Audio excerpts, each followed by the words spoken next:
Shalom saudara-saudara yang dikasihi oleh Tuhan Yesus Kristus. Sungguh kita bersyukur ketika Tuhan masih memberikan kita kesempatan untuk melakukan apa yang menjadi tanggung jawab kita dalam satu hari ini. Saat ini sebelum kita mendengarkan dan merenungkan kebenaran firman Tuhan, marilah meminta pertolongannya di dalam doa.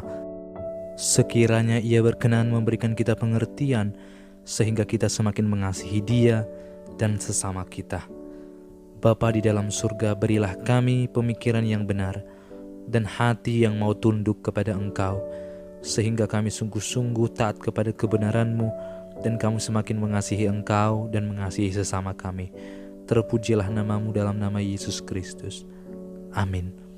Saudara yang terkasih, firman Tuhan hari ini diambil dari Roma pasal yang ke-8 ayat ke-26. Demikian juga Roh membantu kita dalam kelemahan kita, sebab kita tidak tahu bagaimana sebenarnya harus berdoa, tetapi Roh sendiri berdoa untuk kita kepada Allah dengan keluhan-keluhan yang tidak terucapkan.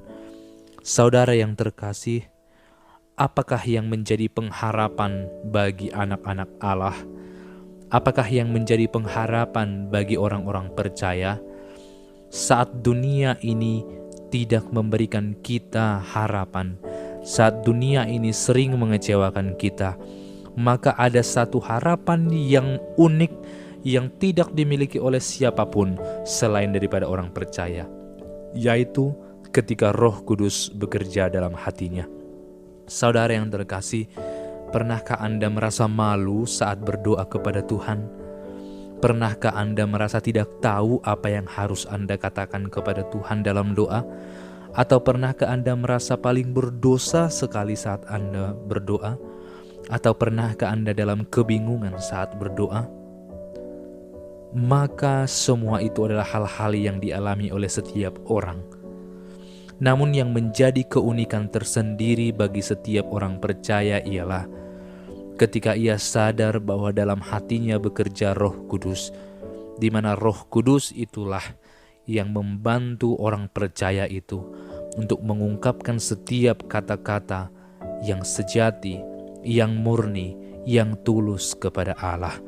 Saudara yang terkasih, ketika kita mengamati apa yang dikerjakan oleh Roh Kudus dalam hidup kita, maka kita sadar bahwa Roh Kudus adalah penolong kita yang sejati. Sekalipun dunia ini tidak mampu lagi menolong kita, sekalipun kita dihimpit oleh banyak permasalahan, tetapi Roh Kudus tidak akan pernah lepas dari hati orang yang percaya. Saudara yang terkasih, Roh menolong kita dalam kelemahan kita. Apa yang menjadi kelemahanmu saat ini? Kelemahan kita mungkin adalah kelemahan-kelemahan yang bukan disadari oleh banyak orang. Kelemahan kita mungkin kelemahan yang hanya kita ketahui sendiri dan Tuhan yang tahu. Akan tetapi orang yang percaya kepada Tuhan adalah orang yang jujur datang kepada Tuhan, yang datang mengutarakan semua kelemahannya dan sadar betul bahwa Roh Kudus akan memberikan penghiburan. Saudara yang terkasih, ketika kita mengamati bagaimana orang percaya dan orang yang tidak percaya ketika mereka melepaskan kepergian dalam hal kematian orang yang mereka kasihi, maka kita akan dengan mudah membedakan mana orang yang sesungguhnya memiliki iman yang benar kepada Tuhan atau yang tidak. Orang yang memiliki iman kepada Tuhan, mereka akan terus beriman kepada Tuhan sekalipun mereka ditinggalkan oleh orang yang mereka kasihi. Mereka sadar betul bahwa Roh Kudus akan selalu menghibur mereka. Dunia ini akan menjauhi kita ketika kita hidup dalam kebenaran, tetapi yakinlah, Roh yang kudus itu tidak akan pernah meninggalkan, bahkan akan menolong kita dan menghibur kita. Saudara yang terkasih, kita pun tahu bahwa sesungguhnya kita tidak tahu berdoa, kita tidak tahu mencurahkan isi hati kita kepada Tuhan. Tetapi saat kita berdiam diri, menutup mata dan melipat tangan kita, maka sadarilah bahwa sesungguhnya ketika kita mulai berbicara, maka itu pun adalah pekerjaan Roh Kudus. Saudara yang terkasih, bagaimana seharusnya kita bertindak? Bertindaklah atas kesadaran bahwa Roh Kudus ada dalam hati kita.